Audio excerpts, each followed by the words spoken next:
ईद की मुबारकबादी पेश करता हूँ। ख़ास करके हिंदुस्तानी मुसलमान और कर्नाटक के मुसलमानों को भी मेरी तरफ से ईद मुबारक।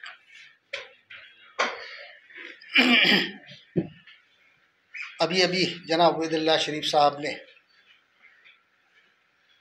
बहुत सारी चीज़ें बताई हैं, उसके बाद मुझे बोलने का कोई ज़्यादा मेरे पास कोई मवाद नहीं है, लेकिन मैं सिर्फ इतना कहना चाहता हूँ कि जितनी भी धांधलियाँ हज वक्फ बोर्ड में हो रही हैं उसकी जांच होनी चाहिए। पिछले 2 चेयरमैन जो आए यहाँ, 2 चेयरमैनों के बीच में जितने भी कार्रवाई हुई है, जितने भी वहाँ धांधलियाँ हुई हैं, वो सबकी इंक्वायरी होना चाहिए और कौन उसमें कसूरवार है उसको जो है ना सज़ा मिलनी चाहिए। जहाँ तक मुझे मालूम है कि कुछ करप्ट ऑफिसर्स भी जो है ना इनके साथ, पॉलिटिशियंस के साथ मिल गए हैं और उन ऑफिसर्स की वजह ही जो है ना हमारे वक्फ बोर्ड का नुकसान हो रहा है। ये वक्फ बोर्ड का नहीं बल्कि मुसलमानों का नुकसान है। इनको वहाँ देखभाल के लिए रखा है, ना कि इनको लुटाने के लिए रखा है। ये आज लूट मार मचाए रखे हैं वहाँ। अनवर बादशाह साहब के ताल्लुक से आप पूछ रहे थे एक सवाल। अनवर बादशाह साहब की हैसियत ही क्या है? एक आदमी के लिए सारी सरकार खड़ी है, किस लिए? एक ही आदमी था जिसके लिए मिनिस्टर भी ये कह रहा है कि उन्हीं को होना है। क्यों होना है? इसके पीछे राज क्या है? जरा मिनिस्टर साहब खुले अल्फाज में बताएं कि राज क्या है। और सारे मेंबर्स को लेके आप कहाँ चले गए उस दिन रात को, जब सीएम साहब ने आपको एक मशवरा दिया कि ऐसा नहीं ऐसा करेंगे, उसके बावजूद भी आपने प्रोटेस्ट किया और धमकी दी कि मैं रिजाइन भी कर दूंगा। तो रिजाइन कर दो, वक्फ बोर्ड का और मुसलमानों का भला तो हो जाएगा। रिजाइन करो। फिर ये धमकियां अपने पास रखो, काम करो। आपकी हैसियत एक कैबिनेट मिनिस्टर की हैसियत है आपकी। एक 2B वाला जो सर्टिफिकेट जो तहसीलदार हमारे मुसलमानों को नहीं इशू कर रहा है वो आप नहीं निकाल सके तो आपकी हैसियत ही क्या है कैबिनेट में रहने की? अब हैं क्या है आप? अब हमारे बच्चों के स्कूलों में जो है ना उनको इस सर्टिफिकेट की ज़रूरत पड़ती है, नौकरी में जाने के लिए सर्टिफिकेट 2B की सर्टिफिकेट की ज़रूरत पड़ती है। और हमारे सारे कबीलों के नाम, हमारे सारे लोगों के नाम, मुसलमानों के नाम उससे काट दिए गए हैं और तहसीलदार सर्टिफिकेट नहीं देता है। कई बार कहने के बावजूद भी आपको पता नहीं है क्या करना है क्या नहीं करना है, फिर भी आप कह रहे हैं कि मैं माइनॉरिटीज का मिनिस्टर हूँ। शर्म आनी चाहिए आपको। पहले सबसे पहले हमारे बच्चों का फ्यूचर बनाइए। एक सर्टिफिकेट आपसे वापस लेना नहीं। बीजेपी के दौर में जो है ना सर्टिफिकेट इशू करने के लिए मना किया था उन्होंने साले तहसीलदार आज हमें सर्टिफिकेट नहीं दे रहा है। हमारे एडमिशन में हमें कोई रियायत नहीं मिल रही है। आपको कहने के बावजूद भी आपके कान पे जू तक नहीं रेंग रही है। आप खाली लूटमार पे बैठे हैं क्या? लूटमार मचा रहे हैं। करोड़ों लूट के अगर हजारों बांट दिए तो आप अपने आप को क्या समझ गए हैं? पहले जो मुसलमानों के मसाइल हैं उसका हल निकालो। आज तक आपने मुंह नहीं खोला मुसलमानों के मसाइल के ताल्लुक से। कब तक आपको बर्दाश्त करें? आप मुसलमानों के नुमाइंदे हैं वहां। ज़मीर अहमद खान साहब, आप नाम से नुमाइंदे नहीं हैं, मुसलमानों के नुमाइंदे हैं। फौरी तौर पर 1 हफ्ते के अंदर अंदर अगर आपने कार्रवाई नहीं की, क्योंकि ये माइनॉरिटी मिनिस्ट्री के अंदर ही आता है, अगर आपने नहीं की फिर देखिए हाल क्या होगा आपका। देखते हैं, ले जाके पूरी कौम को बिठा देंगे वहां। काम करने का सलीका सीखो, पहले काम जानो क्या करना है क्या नहीं करना है बोल के। जो काम नहीं करना है वो काम करेंगे आप, जो काम करना है जायज काम है वो नहीं करेंगे आप। अभी सुन रहा था मैं, कई लोग मुझसे बोल रहे हैं कि जिंदगी में ऐसा पहला मिनिस्टर औकाफ का हम लोगों ने देखा, ये लोगों का कहना है मेरा नहीं है, कि जो औकाफ में भी जो है ना रिश्वत लेता है। औकाफ के कामों में भी रिश्वत लेने वाला पहला मिनिस्टर मुसलमान मिनिस्टर है जो हज का इंचार्ज है। अब ये लोग बोल रहे हैं आजकल बाहर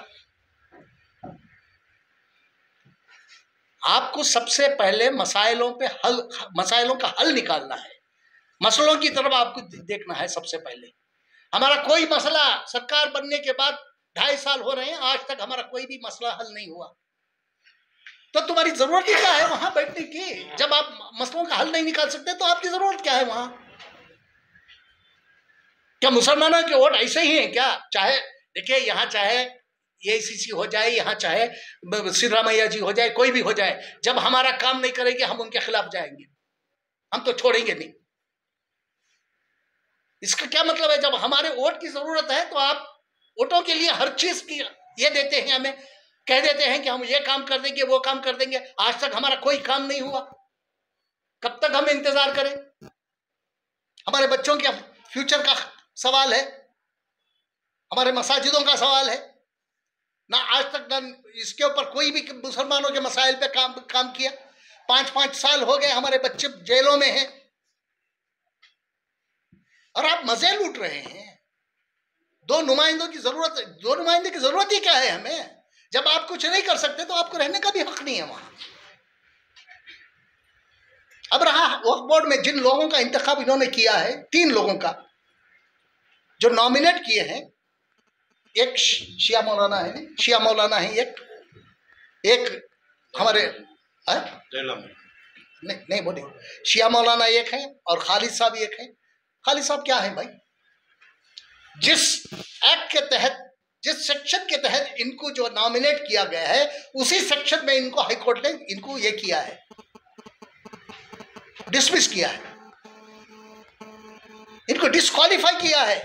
उसी सेक्शन के अंदर फिर इनको नॉमिनेट कराते हैं। औकाफ का सेक्शन खुली तरह से कहता है कि ऐसे आदमी को नॉमिनेट नहीं किया जा सकता, लेकिन किसके कहने पे सरकार नॉमिनेट कर रही है इनको? और कोई मुसलमान नहीं है जो डिस्क्वालीफाई हुआ है, उस डिस्क्वालीफाई पर्सन को क्यों नॉमिनेट करेगी दोबारा? ये बदनामी सरकार की होगी। अगर कोई कोर्ट में जाके सवाल करेगा तो सरकार की बड़ी बदनामी होगी। एक और मौलाना को, जिसे मैंने एक नाम भी दिया है उनको,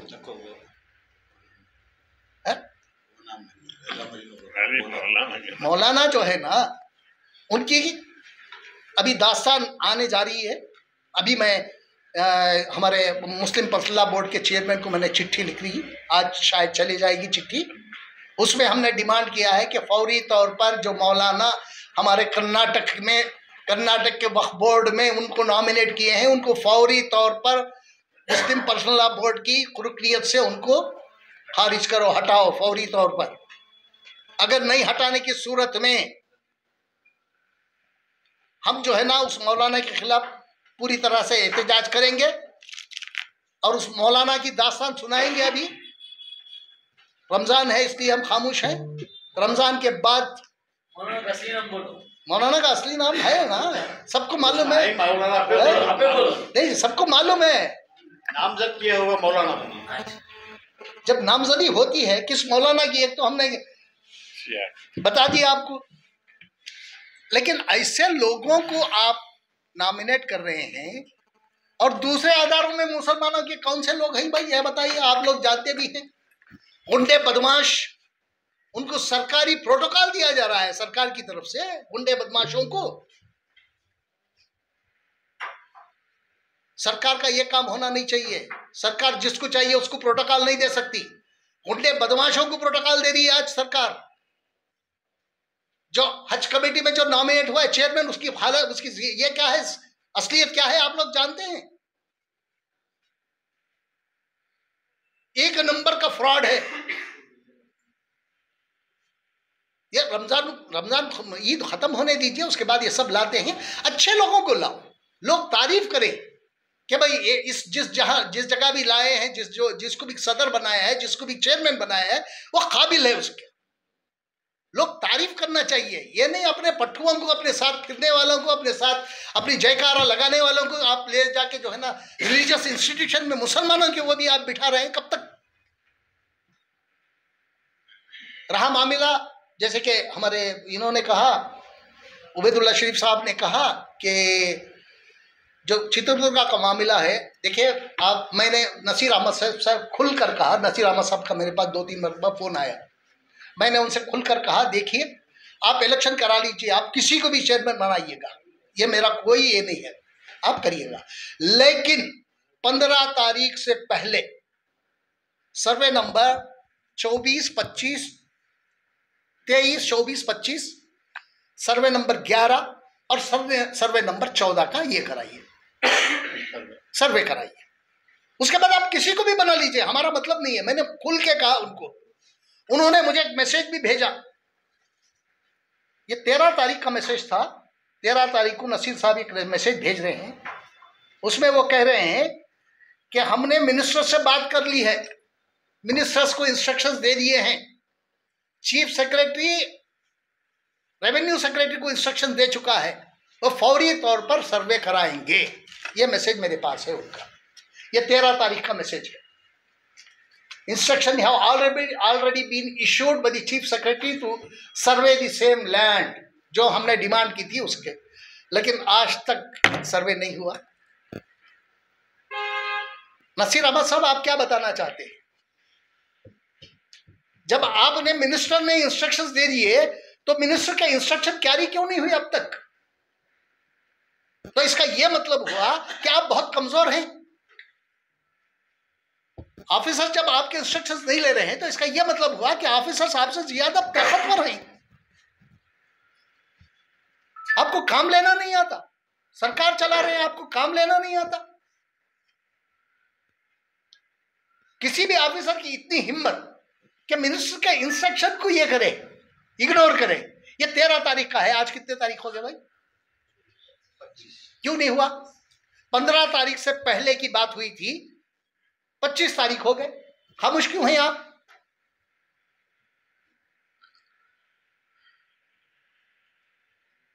कब तक खामोशी, कब तक अपनी मनमानी करते रहेंगे या कौम की तरफ भी देखेंगे आप? हम खुद गए, मैं और उबैदुल्लाह शरीफ साहब चित्रदुर्ग जाके हमने देखा, वहां जो है ना आधा एकड़ भी हमारी जमीन नहीं है, 6 एकड़ जमीन हुई है। हम तो मांग क्या कर रहे हैं, हमारी जमीन कहाँ है, ना आइडेंटिफाई करके दो। तो आइडेंटिफाई कर देने में आपको क्या मुश्किल आ रही है? दूसरों का अगर होता तो कोई आपके चाहने वाला, जानने वाला या आपके साथ घूमने फिरने वाला होता ना, अगर वो बोलता तो तहसीलदार को बुला के आप इंस्ट्रक्शन देते थे कल तक काम होना है बोल के, क्योंकि ये मुसलमानों का मामला है ना, मुसलमानों के कब्रिस्तान का मामला है, आपको कोई दिलचस्पी नहीं है। अगर आप में दिलचस्पी होती तो फौरी तौर पर आप कार्रवाई करते, आप में सीरियसनेस होता। तो मुझे लगता है नसीर अहमद साहब भी सीरियस नहीं है। आप इतने सीनियर हैं, 90s में आप मिनिस्टर रहे हैं और जूनियरों के पीछे खड़े दिखते हैं आप, शर्म की बात है।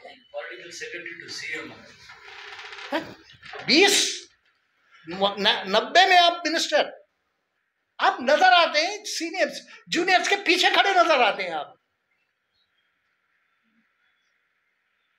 अगर आप अपना इसे असर्ट करना है तो असर्ट कर लो, और कौम के कामों में सबसे पहले पूरी दिलचस्पी दिखा के कौम का काम करो पहले। ये ज्यादातर नहीं चलता, क्योंकि हम मुसलमान जो है ना 90% कांग्रेस को वोट किए हैं। हमें बदलना भी आता है, बनाना भी आता है, बदलना भी आता है। इस भरोसे मत रहिएगा, हम खामोश नहीं हैं। रमजान के बाद जो है ना एक बहुत बड़ी ये शुरू होगी, तब्दीली होगी भी। अब तब्दीली कराने की कोशिश भी करेंगे हम लोग। अभी हाल में इनका जो चुनाव हुआ है, हमारे अली बाबा साहब का एक अच्छा चुनाव है, अच्छे आदमी को उन्होंने मुंतखब किया है और कई लोग उसमें जो है ना बाइकाट किए। एक सबसे बड़ी बात यह है कि बाइकाट उनको दर्ज कराना चाहिए था, बाइकाट उनको बाकायदा रिटर्निंग ऑफिसर के सामने जाके दर्ज कराना चाहिए था कि हम बाइकाट कर रहे हैं। तो ये जो है ना अपने अपने घरों में रह गए या कहीं एक ग्रुप बन के रह गए थे वो लोग, और जो कुछ भी हुआ, जो भी वक्फ बोर्ड के चेयरमैन का इंतखाब हुआ, उसमें एक अल्लाह ताला ने एक हाफिज को मुंतखब किया है। अभी मैं सुन रहा था, जनाब CM इब्राहिम साहब कह रहे थे कि रमज़ान उल मुबारक में जो है ना तमाम शैतानों को क़ैद कर दिया गया था, इसलिए अच्छा इंतखाब हुआ। मैं आगे और एक दो सेंटेंस में जोड़ना चाहता हूँ। ये सिर्फ अल्लाह ताला ने शैतानों को नहीं, शैतानी सिफत के लीडरों को भी उन्होंने अल्लाह ताला ने क़ैद कर दिया। शैतानी सिफत के लोगों को भी अल्लाह ताला ने क़ैद किया था। अब सिफत, शैतानी सिफत कुछ लोगों को ये मालूम नहीं होता। मैं ज़रा मोटी उर्दू में भी बोल रहा हूँ। शैतानी सिफत बोले तो फिर उनको ढूंढना पड़ता है, लग़ात लेना पड़ता है, किसी माहिर उर्दूदान को पूछना पड़ता है। इसलिए मैं शैतानी फितरत के लोगों को भी अल्लाह ताला ने क़ैद कर दिया था, तब जाके एक अच्छे इंसान का इंतखाब हुआ। तो ये इनके लिए एक सबक है। सारी इन्होंने कार्रवाई ये की, एक तरफा कार्रवाई इन्होंने की एक इंसान के लिए, लेकिन जो कुछ भी फैसला आया वो कुदरती फैसला था। कुदरत ने फैसला किया, ये किसी आम आदमी का फैसला नहीं था। ये कुदरत को पता था कि क्या करना है क्या नहीं करना है। आइन वक्त पे जो है ना फैसला आया कुदरत का है, और इन लोगों के मुंहों पर तमाचा है। अगर फिर भी अगर समझेंगे नहीं तो ऐसे तमाचे आगे पड़ते ही रहेंगे। इनको समझ जाना चाहिए, और समझ के जिस कौम की आप ये कर रहे हैं, कौम के रहनुमा बन के वहाँ जो बैठे हैं, आपको कौम की तरफ, कौम के कामों की तरफ ध्यान देना चाहिए। ना देने की सूरत में फिर आपके खिलाफ भी कार्रवाई होगी, फिर आप हम लोगों को बदनाम नहीं करें।